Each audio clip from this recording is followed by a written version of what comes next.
to be joined by newspaper cartoonist and recent walking companion to Jimmie Macgregor across Scotland, Malky McCormick.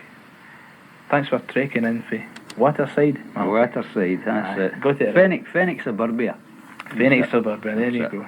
Well, I'd like to ask you where you and Jimmie travelled from and to on the recently shown BBC Scotland programme, McGregor Across Scotland. Well, we started at Skirdy Lighthouse in Montrose, just as far east as you can get.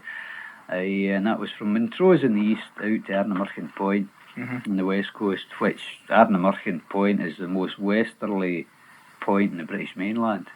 Yeah. How many miles was that? It's about 220 miles. 220 miles. Roughly the route took us from Montrose to Brechin, up Glenesk to Braemar, Braemar to Blairathel, Blairathel to Lochtummel, Lochtummel, Lochranach, across the Ranach Moor to Lochosian, Lochosian through Glen Nevis down to Fort William. Fort William, we went across Loch Linney along the south shore of Lochiel to Glenfinnan.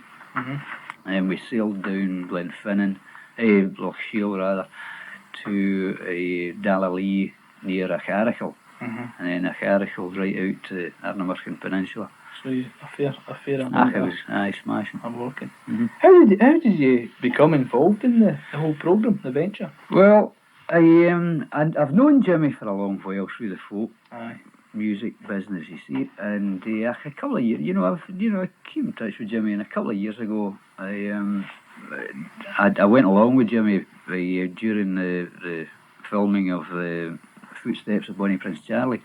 Really just for the crack. I wasn't part of the programme. And I was just walking with Jimmie and the film crew, humping gear and so on.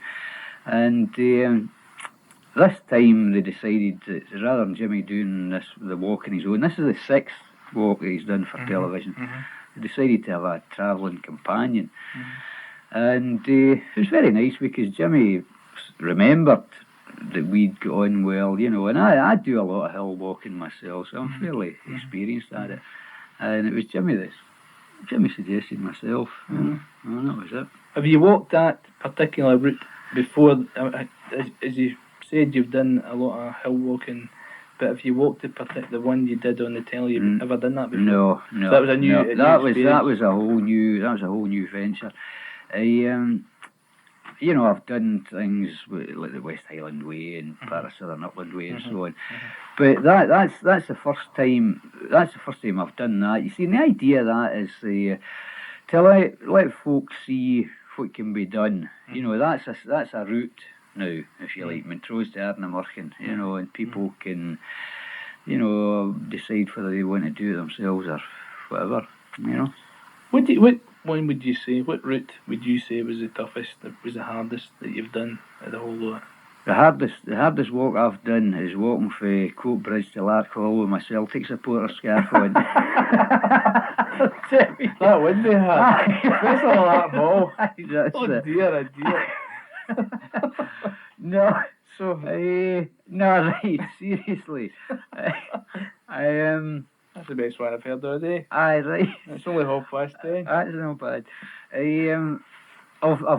On that particular walk, do you mean? No, generally. You mentioned you've done the West Highland Way, the Southern Upland Way, and other ones. Would you say that they were easier or harder than the Montrose to Ardna? Really, it's a case of just how much you want to take on at a particular time. I mean, I've done the likes of the Larry Grew walk. This is a walk that's done every 2 years. In fact, it's a very, very good cause. My wife and I, and latterly I've got three young children, and my oldest son, he's 11. So my wife and Dominic, my son, 11-year-old son, and myself did the Larry Grew walk. That's a 20-mile walk for the Cairngorm Mountain Rescue. And that's a slog. It's a bit of a slog, But the whole thing about getting away up the hills any time, I always think, for me anyway, is not to knock your pan in. You you do it to enjoy this thing. It's like doing, say, walking the West Highland Way. I've walked it a few times, but I've never actually done it in a winter. You know, a lot of people walk the West Highland Way. They walk it for charity, if you like, and it's like jumping out a plane for a parachute jump. You do it for charity, you know, and that's great if you're making money for charity out of it. But the thing is, you've got to get enjoyment out of it as well, you know. So, I mean, quite often I would say to anyone listening or anyone that wants to think about walking any long distance route like that, you don't have to do it in a winter. You can do it over 2 or 3 weekends. You know, start at point A, go to point B, get the bus home, and then get the bus back to point B and carry on again. As long as you enjoy it. Yeah, that's it. So, what was the weather like? The weather was it was mixed. It was generally it was pretty good. What time of the? I meant to ask. That was in June. That was in June June 1990. During the World Cup. And we'll get to that later. A lot of stories about that.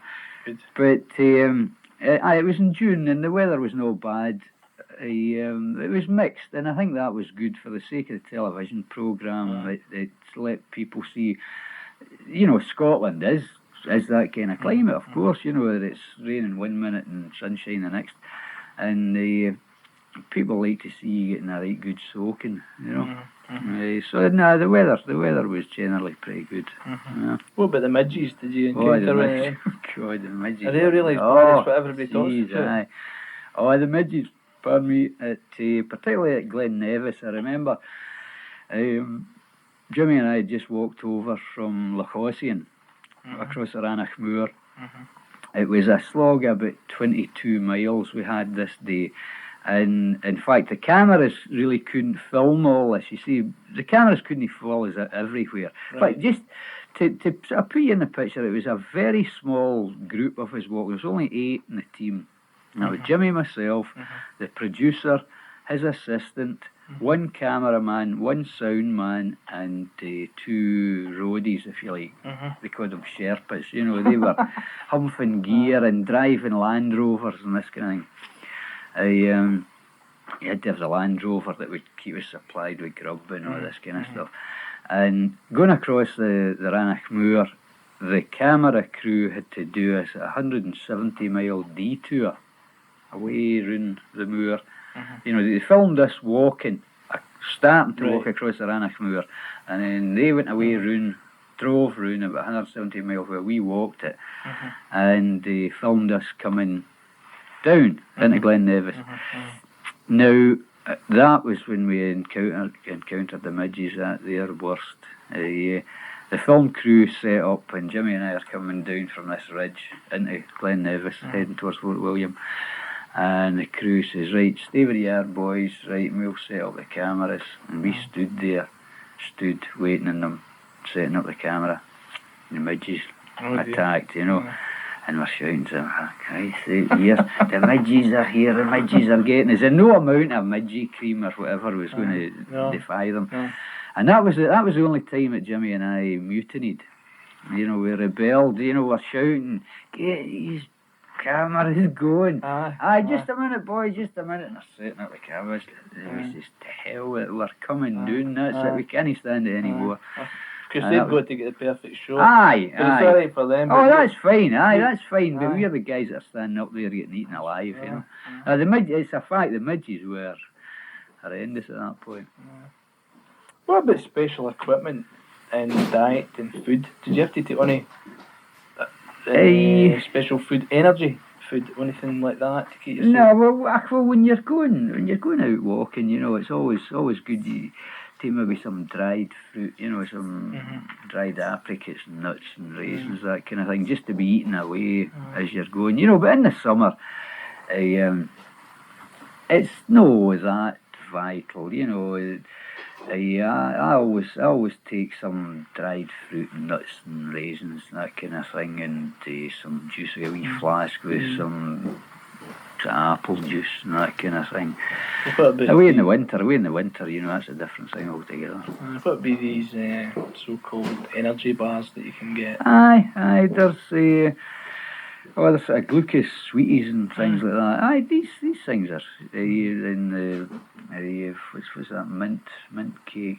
Kendall mint cake. Kendall mint cake, aye, there's that, you know. But when you're away in the summer, you know, there's no great need to. The whole thing about going away walking as well is you're not wanting to go humping any more than you're needing to. You know, we were carrying all our own gear. You know, we were carrying, you know, a sleeping bag or clothes, change of clothes, and in fact that was something I realised. That's the longest I've been away. You know, we're away for 18 days. And it's amazing. It's amazing without getting unhygienic. It's amazing how long a pair of socks and a pair of underpants will do you. You know, you know, without humping an awful lot of extra gear. You know, we're carrying our rucksack, our sleeping bag, and we'd have wee tenties, wee one-man tenties. So we camped out a couple of nights, and then we were in youth hostels. We had a variety of different places to stay. You know. Well, but could you describe some of the different places, the mountains and the lochs that you passed through? Aye, well, a particular place, right, starting off, right, we started Montrose, we come along and with the Montrose Basin. The Montrose Basin's quite an incredible place. It's a big, giant estuary, you know, that the tide comes in. I don't know what's a square mileage it must be. It's a vast basin, you know, and the tide comes in, and then when the tide goes out, it's just a big sludge bin. It's just a big giant estuary. A lot of birds, a lot of wildlife there. Come along there, then we went up the Catertons. That is Strathmore. Strathmore is, in the east coast, is very much farmland, pasture land, so on. But I like getting right up the hills. We came along Glen Esk, and then we headed up to Mucklecairn. Mucklecairn it's called. Now that was quite spectacular. That's just above Glen Clover in Angus. And there was a particular spectacular sight. We came along just before we come down into Glen Clover. There was this ridge walk, if you like, along it's a horseshoe-shaped ridge, and a loch that was pretty high up, actually, maybe 1,000 feet above sea level. A fair-sized loch, circular loch, and this cliff face that we had to walk along. Loch Brandy, that was called, actually. Loch Brandy? Loch Brandy, aye, that's right. That's just above Glen Clover, and it was actually quite nice because when we finished filming, that was a pretty hard bit of walking. We managed to come down to the Clover Inn, and I had a large brandy as well. Brandy, they love brandy. Aye. And then went over Jocks Road from the Talmont. Jocks Road. Jocks Road. That was, we went from Glen Clover, from Glendall Youth Hostel. We went up and over Jocks Road, the Talmont. That took us up about 3,000 feet. Aye, and that was in June, and we were in the snow. Aye, we were in thick snow up that height.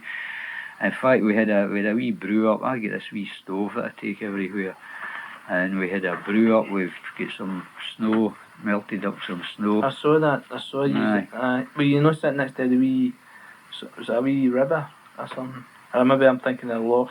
And in the background you could see. Aye. On top of it, that was up near the Larry Groove. You were having a wee bit of a brew. Was it maybe the second? That was a white bridge. That was a white bridge. That was. That was going from Braemar down to Blair Athol. Aye. That's right. I mind that. That was it. It was called the White Bridge, and then after that you come to the Geldie Burn. And what you're talking about when you're looking up towards the Larry Grew, and there was still a fair bit of snow up there. I remember it was a lovely looking day. You had to see the snow on top of the mountains. It That's was right. unusual. That's and I think you had said that you'd been up there. Had you not That's been up right. there before? Aye. That's what I was saying Aye. about the walk for Aye, the mountain aye, you've rescue. done that That's before, right. you've done Aye. Okay, the wee stove. Jimmy and I shared this mutual desire for a wee cup of tea at any opportunity. fair You know, aye. And I carried the wee stove and the tea bags, you know, so any time we had a wee break in the filming or whatever, you know, out came the stove, you know. Yeah, very good. Classic time was in we were going along Lochiel. You would see that in the wee phone box. Do you mind that bit? I'm going to ask you about that. Oh, I see, right. I'm jumping here, right. Aye. No, it's all right. You mentioned earlier on about the World Cup, and I said I'd get into that. Aye. Your walk was undertaken in June during the World Cup. That's right. Now, I ken you're an ardent football fan. I mean, That's there's right. no bother about that. Kilmarnock fan. I always reckon that's what gave me my sense of humour in the first place, you know. Go there to watch Kilmarnock. They're doing fine just now. How did you manage to see the team in action? How did you manage to keep contact? I was actually, you know, before this came up, the chance to go with Jimmy, I was determined I was going to go to the World Cup. Mm-hmm. Even if it was just for one game, you know, I've never been to the World Cup, and I was planning, my wife and I, and another pal of mine and his wife, to go to the World Cup. Mm-hmm. Just even one game, just for the atmosphere and so on. But anyway, when this chance came up, there was no doubt in what I wanted to do, you know. Yeah. So anyway, I geared myself up. I got a tranny, and I bought myself a wee 2-inch screen television set. You see? Aye. Technology. Oh, absolutely, 2-inch screen, you know. And so anyway, the first game was the Costa Rica game, and in fact, I know, best forgotten. Well, we never saw it. We never even heard it. Jimmy and I were travelling up in the train up to Brechin. Right. It was the timing was incredible, you know, because the train left Queen Street at 3:00, which I think was about kick-off time. You know. I rushed home for here. Is that right? Is that right? Well, we just you couldn't get any reception on the train or anything. So anyway, that was the first game, Costa Rica game, right? So we get gubbed, and that was it. But then the next game was the Sweden game, and I think that was the Wednesday. Now that night it was played. It was an evening game, and that night Jimmy and I we were camping out in the Glentilk, and that was shown on the telly. We were camping with 2 wee tents for Save the Burn, and we finished the day's filming, and all the boys were wanting to see this, you know. So we rattled through the filming that we had to do, and set up the wee 2-inch screen telly. And what we had to do is we were actually camped at the side of this burn, and because it was still daylight. In fact, it was a nice night. I remember, a nice evening. And we set up the wee telly inside the tent, 2-inch screen, you know. How do you manage to I know, right. And put it inside the tent, and then we put sleeping bags over the tent to cut out the sunlight, you know, to get something to look at. With a few cans of beer as well, I remember. And here we were, about 4 of us huddled. Some of the guys weren't interested in the game, you know, but Jimmy and myself and a couple of the crew.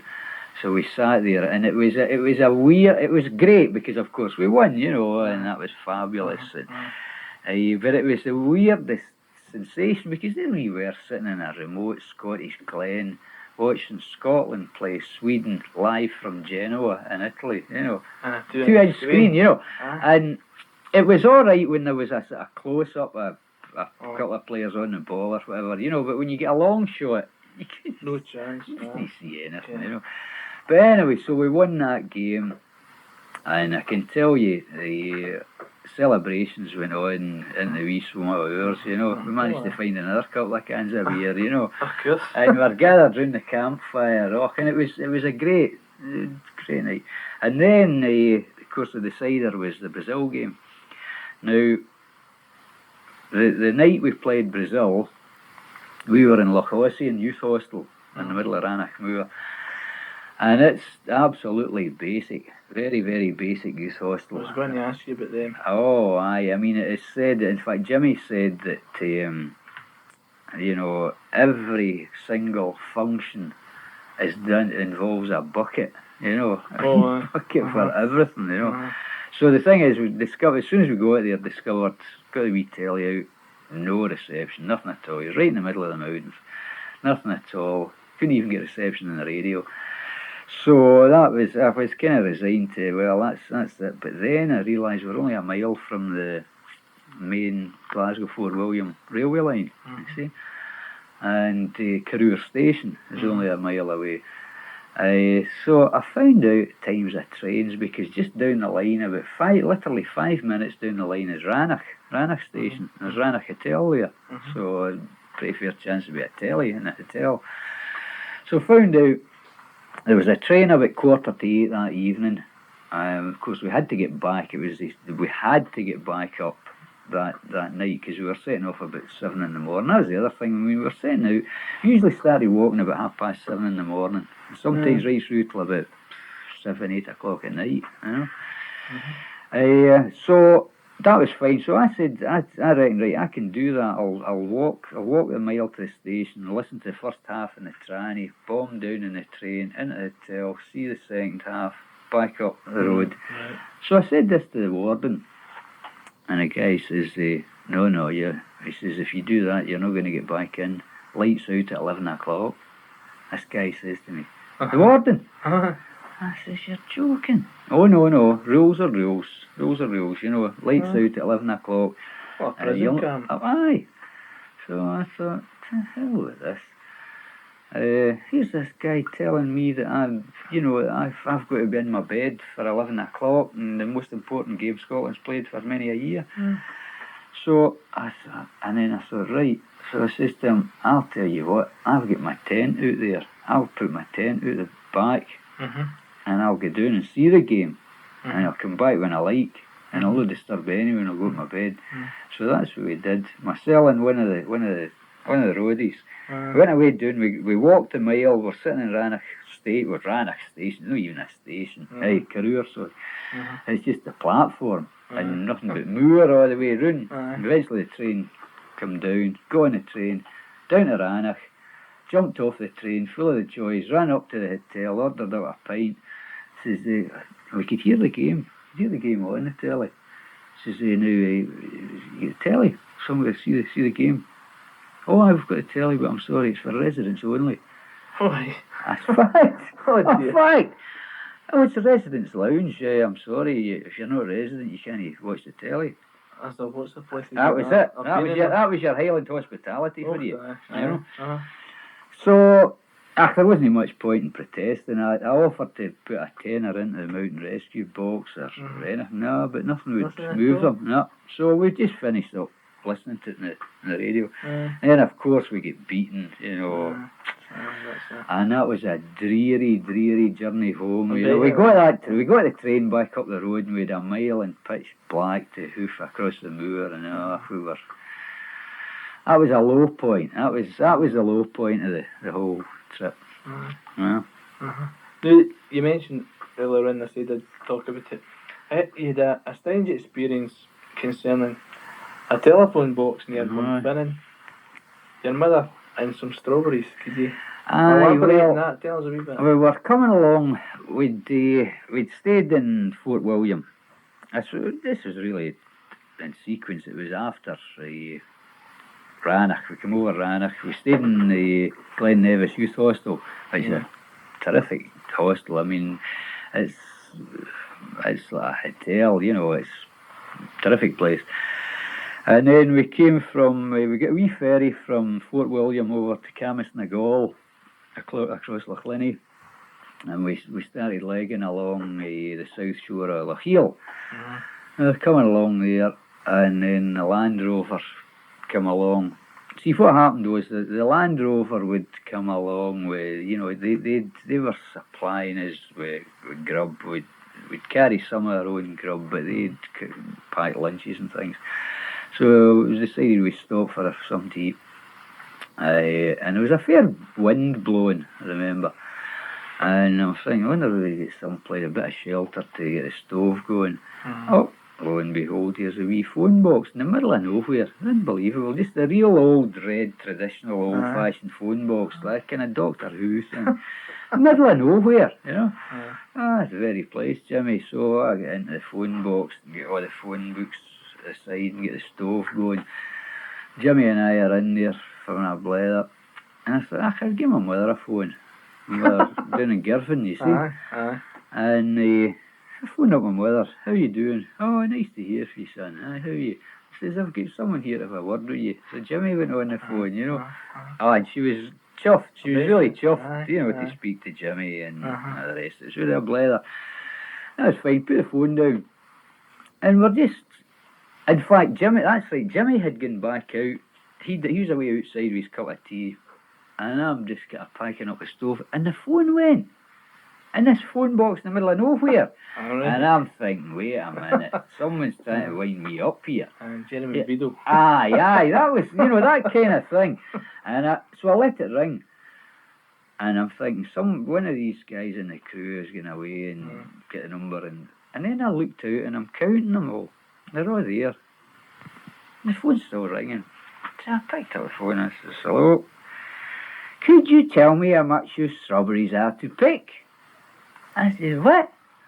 Could you tell me how much your strawberries are to pick? I'd like to come up and pick your strawberries.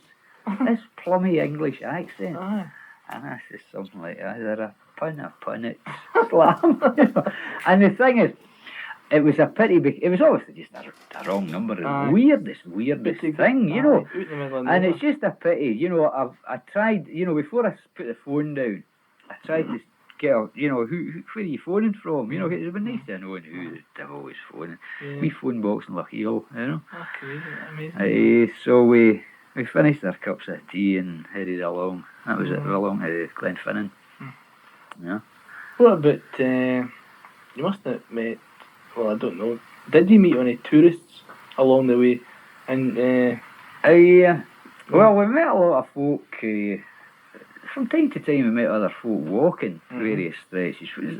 Most of the time, we were in pretty remote areas, you know, fairly uncharted territory, if you like, you know, albeit we were sometimes using rights of way and so on. But I remember in particular in Glen Nevis. Glen Nevis is fairly busy. You can get the car right up past the youth hostel, right up. There's a car park which takes you to the start of the footpath going up Ben Nevis. And from that section between Glen Nevis and Ranach Moor was fairly busy. And it was quite funny because Jimmy and I got on great. We had a lot of laughs, you know. When we were filming, fine, but when we weren't, you know, it was good company just walking, playing away. And going through Glen Nevis, I'd sort of get ahead of Jimmy. Jimmy enjoys, I enjoy observing the wildlife, seeing what's about me and so on. You know, I like to just kind of get on as well.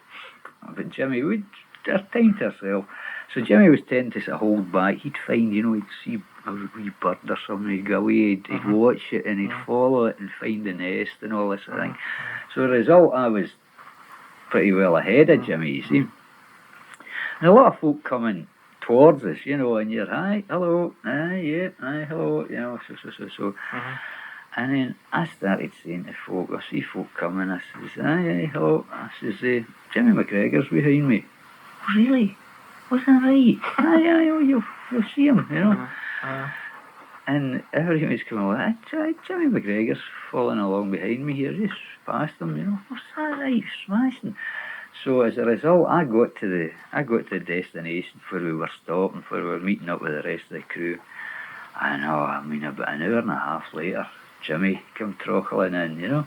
As long as that? Well, about an hour, maybe about an hour. You see, I says, a lot of folk there, Jimmy. He says, oh, aye. He says, folk are stopping me, asking me questions, looking for autographs and everything. I says, is that right? I set him up a treat. I says, that's funny, because I was telling them that you were coming along. That's right, the guys were tailing behind. Aye. Well, were they a wee bit surprised to see, I was going to see two men, and a film crew, but be you in front, Jimmie behind, and the film crew. Well, a bit surprised to see a film crew. Or did they expect the Scottish viewers, maybe the British viewers, the folk that see? What about foreign tourists? I'm thinking of foreign tourists. Did you come across any foreign tourists? American. Aye. They didn't know Jimmie, you know, but they were quite intrigued with the whole thing, you know, to see it happen. Jimmie's such a well-known character now through his television stuff, you know, any of the Scottish walkers and everything. And of course, when you're, you know, when we were maybe in the likes of Braemar and Blair Athol and, you know, Fort William, you know, places where we to do a wee bit of filming. The big places. You know, the big places, as soon as a camera sets up, the folk are, what's this, you know, and gathering round, you know. Which is not really what's wanted at times, you know, the folk, naturally folk are going to be curious, you know. But the thing is, you're never ever short of advice either, you know, folks suggesting, I mean, the whole thing was worked out like a military operation. It really, it had to be, you know.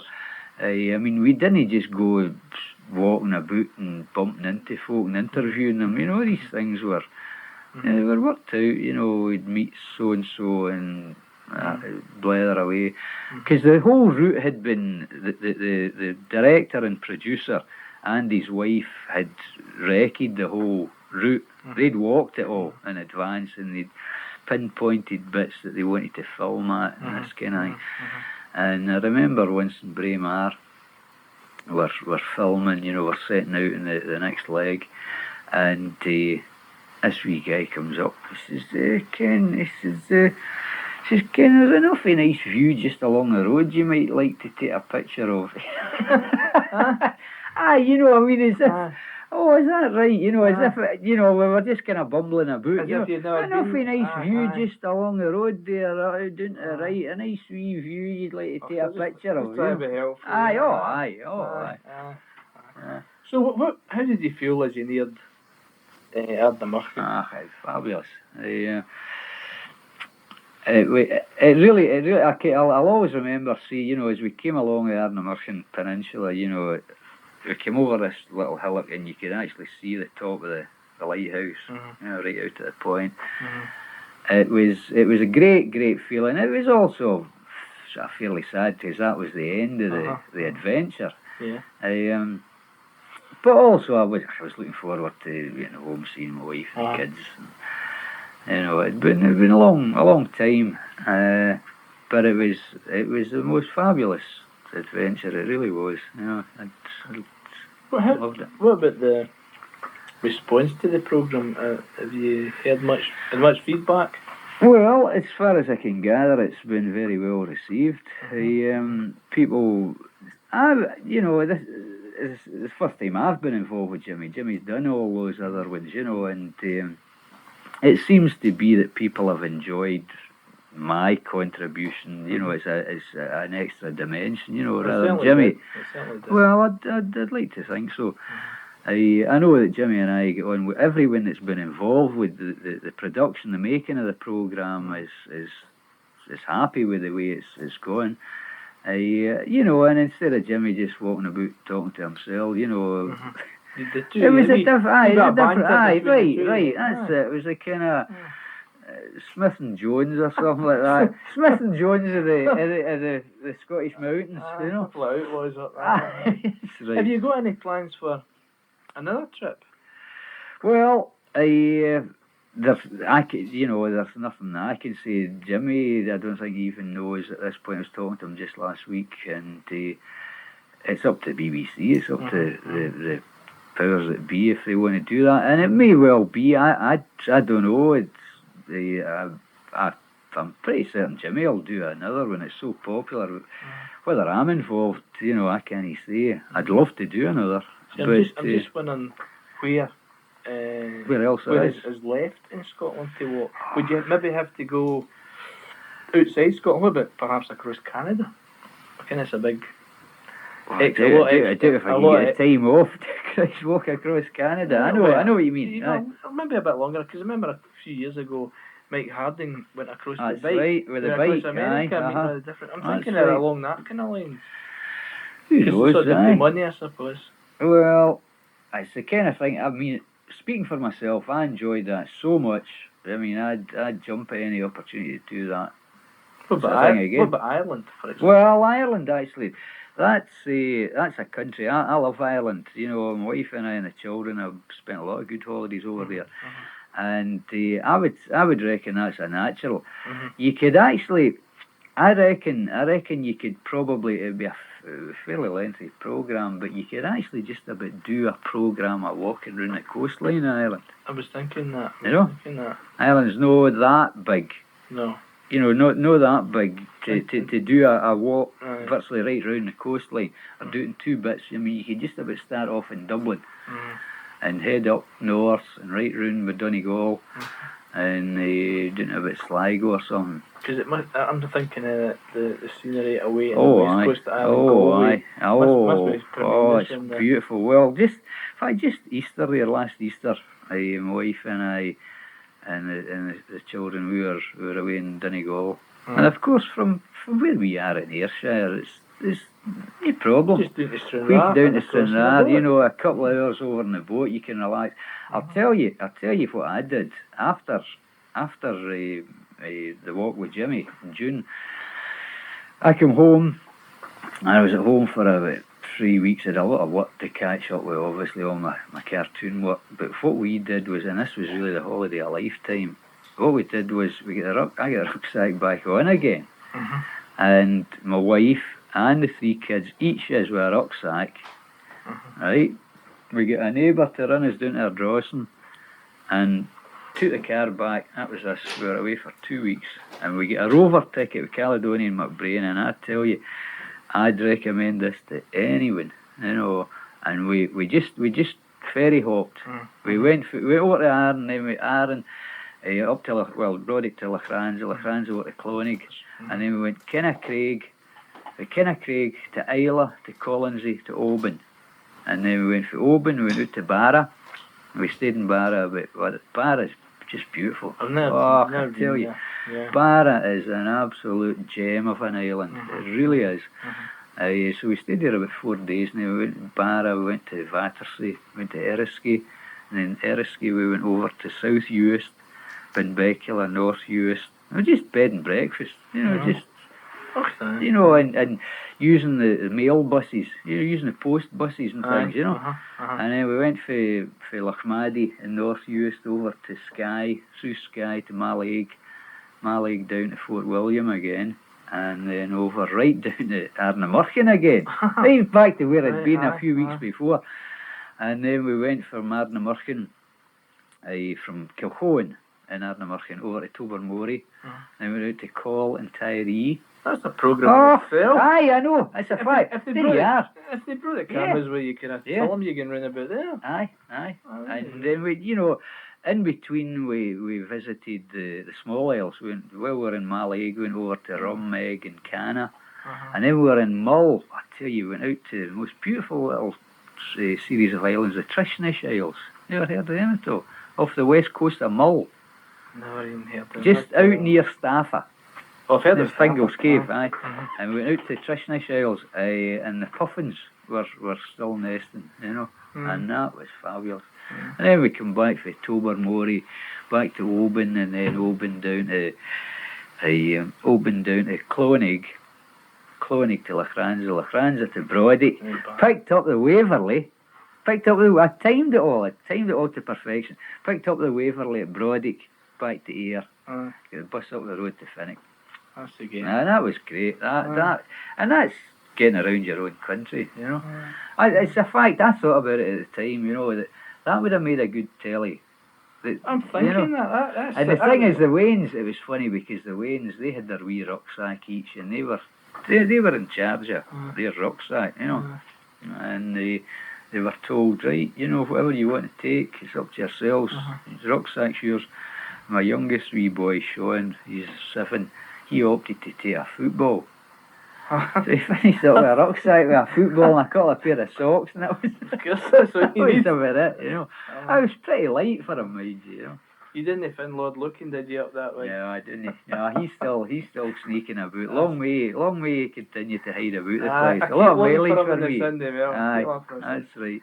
Well, thanks, Malky, for coming in. Really, it's been fascinating listening to it. Sure. And can I finally ask you to do a cartoon for us in the studio? Yeah, cartoon. Okay. Cartoon on radio. Right, well, Right. wait to hear this. I see this felt pen. There it is. Sound effect. Now the thing is, look, you can run a competition, get all the listeners to write in and see who that is. Okay. Right. You need to tell me, you know. Well, thanks a lot. Thanks for coming in. Thanks a lot. Thanks a lot.